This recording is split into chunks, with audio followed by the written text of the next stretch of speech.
Шок мэдээ хошин тайван нэвтрүүлэг бар жилийн сүүлийн дугаараа хүрэхэд бэлэн боллоо. Энэ тентгүүл ээжийнхаа ууцыг чаналаа, хадмын боовыг нь авчихлаа.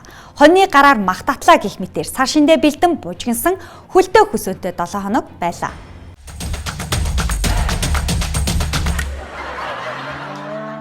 Өрсөлдөх чадвараараа хомоол хамсан говьалтаан цэцэг дарга Амгаланбаатар аймгаа хөгжүүлэх супер арга бодож олсон байна. Асуудал бэрхшээлийг хэрхэн давж шийдэх вэ гэдэгт толгойг ашиглахын оронд сор залж, гай барцад зовлон зэтгэрийг арилгахаар шийджээ. Өнөөдөр хүртэл дэлхийд хэн гал захирсан хамгийн хүчрхэг байдаг. Туйлсын хаад туйлсын сахиусан тэнгэр өнөөдөр энэ Алтай нутагт байна. Энэ талбай дээр ирж байна гэж та бүхэн ойлгох хэрэгтэй. Мянган ээж сүү үргэж, мянган зэрэг жагсан гал тавьжээ. Нэг ээж нэг удаа сүү өргөх хөлс зардал гэх мэтийг тооцож төсвөөс мөнгө гаргасан байна. Төсвийн мөнгөөр сор залсны бодит үр дүнг, шашин төрийг хослон баригч, засаг дарга ямар баримтаар тайлагнах вэ гэдг нь судлаачдын сонирхлыг татаж байна. Сор залсны дараа хэдэн компани бизнес хэдэн төгрөгөөр тэлсэн, ямар дэд бүтц өөрөө үүсч тавигдан гайхамшигт гандарсын хот үүссэн, тулгымцсан асуудал бэрхшээлүүд үлгэрийн юм шиг арилсан гайхамшигын тайланг дараа жил үзэх нь байна. Туйлсын их тэнгэрүүд энэ газар нутагт дахин амьлах болтугай. Хураа.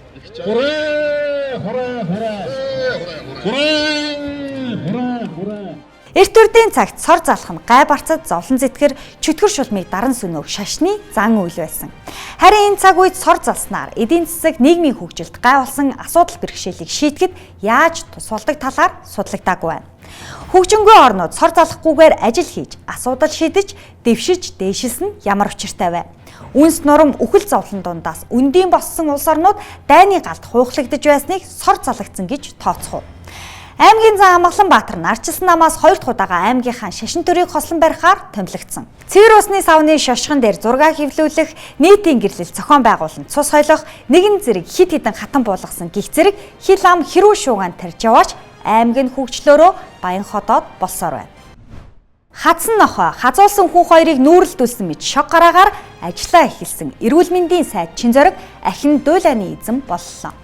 Хавдраа ялсан хүүхдүүдэд Эрлэг Баатар медаль зүүж өгсөн сошиал талбарт хэрүүлийн алим болж байна. Нэг талаас өвчнөө ялсан хүүхдүүдэд урам зориг өгч байж болох ч нөгөө талаас шаналн зовж үлдсэн хүүхдүүдийг сэтгэл санаагаар унгаж алагчилж ялгуурласан үйлдэл юм. Хор тавдрыг хүртэл одоо медальтай тэмцээн уралдаан болголоо гэж иргэд шүүмжилж байна.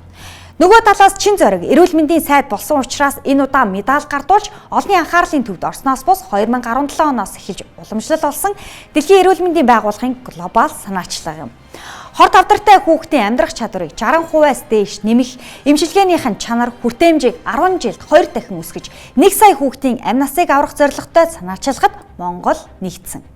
Дэлхийд жилд 400 мянга, Монголд 100 гаруй хүүхэд хорт хавдраар өвчлөдөг. 95%-ийн шалтгаан тодорхойгүй байдаг. Хүүхдийн хорт хавдартай тэмцэх дэлхийн өдрөөр болдог арга хэмжээ нь зөвхөн медаль гардуулдаг биш, эм тарианы зардал мөнгө, эмчилгээ үйлчилгээний тусламж олгодог. Дэлхийн эрүүл мэндийн байгууллагын санаачилгад Монгол улс нэгдэж Америкийн Сент-Жуд эмнэлэгтэй хамтран хүүхдийн хорт хавдартай тэмцэж байна. Одоо медаль тараадаггүй, иргэдээ алагчилж ялгуурлах нь баг. Гадаадад бол Эрлэг Баатар шагналд үр дүнтэй байж болох ч нэг хүнд ноогдох одоо медалаар дэлхийд хойд солонгостой үзүүр түрүүнд өрсөлддөг Монгол гэдэг дотоодод шал өөр гэдгийг гадныхан яаж мэдэх вүтэ? Coin ч мөнгө ч coin гаргасныхын төлөө гохин болгож шоронд хийгээгүй юм байна. White paper буюу танилцуулсан дүрм журмаа өөрсдөө зөрчиж хайдав норог гэдэг хүний хувийн дансанд 6.5 тэрбум төгрөг. Exclusive банк ба санхүүгийн байгууллагад 1.1 тэрбумыг шилжүүлж доллар авсан. Авсан доллар нь өөрийнх нь компани орлогод бүртгэгдээгүй. Аав, хадам ээж, хадам эгч нарынхаа дансаар зах зээлд нууцаар coin зарж 3.4 сая доллар болгоод гадаадын биржид гаргасан. Хүмүүсийн хашаа байшин машин унаагаа зарж авсан койнуудыг цоочлогдсон гэж мэхлээд гадаадын биржид гаргасан байна. Койн гаргах нь гэмт хэрэг биш. Койноор татсан мөнгөө угаах, бусдыг хуурч мэхлэх нь гэмт хэрэг. Мөнгөчин Монголын иргэн хിവэрэж койноор татсан хүмүүсийн мөнгнөөс 3 сая доллар тийшээ шилжүүлээд тэнд байр сууц авч Америкийн иргэн болчихсон байсан юм байна. Нэг үгээр хэлбэл Монголоос олсон мөнгөөрөө Америкийн иргэн болж тэндээ суурьшихаар бэлтгэж байсан гэсэн үг. Монголд нэг хүн хоёр улсын харьяалалтай байхыг хуулиар хоригддог. Ядуу Монголын мөнгөөр Баян Америкийн иргэн болсон гэсэн үг. Харин улсын хурлын гишүүн асан оюун гэрлийн хүү инфлюенсер гэгч Идрод IC Coin гаргасан Elbit компани 25% хувьцаагаа зараад Австрали руу гарсан шиг мөнхчин Америк паспортаараа хилд авсан бол алдсан хүмүүс 15-та утгаараа орох байжээ. Мөнхчин Facebook-тэй нийтээрээ toxic trash залах уу, амаа онгоолгоо дээшээ харж хөвтөөд бусдаас юм нэхэд хөвтөж байдаг тул та нар ингэж амьдрдаг юм хохино гэж тавлаж байсан. Авснаа хохино гэд байна уу гэж хүн асуухад чи өөрөө сайн дураараа авсан гэж тохуурхаж байсан мөнхчин 461-р ангид суугаалмөгцөө олонний нүдэн дээр уйлж унжиж лайв хийсэн. Хүнийг шоронд хийдэг энэ зүйлийг би илчлээд би өөрийн биеэр амь насаараа би илчлээд ингээд би дуусъя.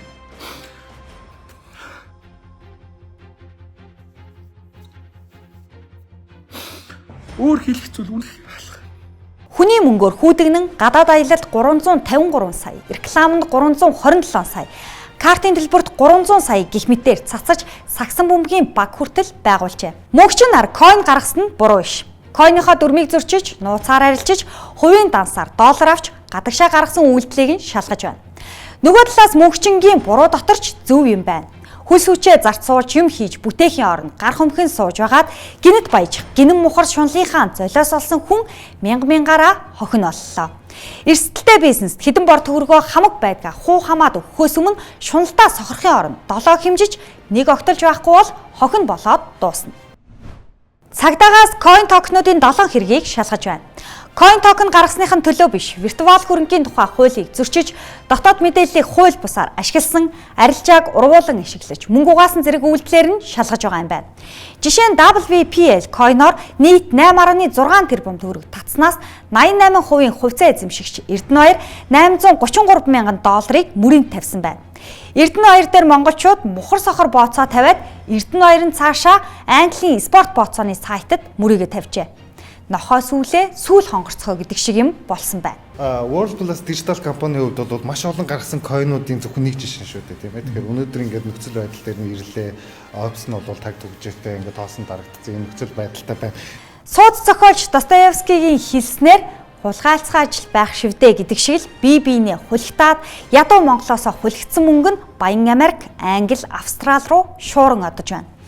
Coin-ийн мөнгнөөс 833 мянган доллар хувийн дансандаа авч Английн бооцооны сайтад наадан тоглосон Эрдэнэбаяр өнгөрсөн оны наадмын өдөр Америк руу наадахаар явсан. Авсан хүн Эрдэнэбаярын хувьд наадан болж алдсан хүмүүсийн хувьд наадан биш найр болжээ. Шок мэдээ хошин тайм нэвтрүүлэг 22 дахь дугаараа төлөвлөлөө. Эрхэм үзэгч та бүхэндээ ирж буй үзэгсэлт болгогч хэмээх усны туул ажлын сар шинийн мэндийг өргөн дэвшүүлж ирж буй жилдээ илгээрээ инх амгалан төрлөөрөө төвшин амгалан байхын үлзийтэй өрөөлийг өргөн дэвшүүлж байна.